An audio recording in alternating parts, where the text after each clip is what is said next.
8. dan od kako Ukrajina trpi jednu veliku rusku agresiju i sve se ovo otelo kontroli.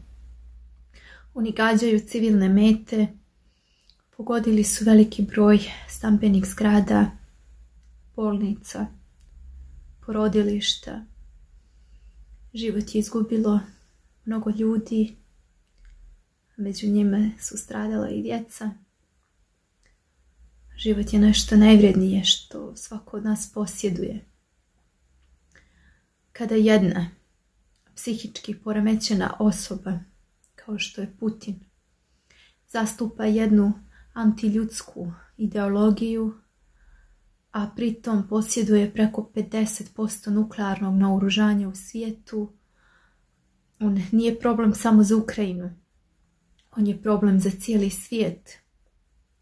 Ovakav vid bolesne ideologije i osobe koje isti zastupaju, one moraju biti zaustavljene. Ukoliko sagledate, primijetit ćete da je ova ideologija Putinova identična ideologiji Srbije. Nemojte misliti da ja imam nešto protiv ruskog naroda ili srpskog. Ja imam protiv antiljudske ideologije čiji predstavnici istu zastupaju. Rusi su ipak rekli svoje. Preko 50 gradova oni su izašli da protestuju. Preko 4000 ljudi je uhapšeno. Među njima su i djeca koja su imala hrabrosti da Putinu kažu ne ratu. I dok se Rusi bore protiv Putina, mi u Crnoj Gori imamo ljude koji otvoreno podržavaju Rusiju i čak kažu da milosrdni anđeo smrti sije smrt.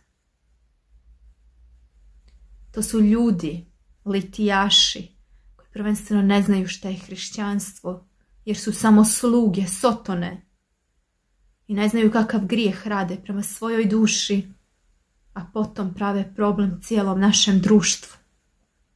Nisu samo Rusi vaša braća u Hristu, to su i Ukrajinci. Nadam se da ćete nekada uspjeti da kritički promišljate i da sagledate kakav problem pravite našem društvu. Slava Ukrajini! Mi smo uz vas i Bog je uz vas.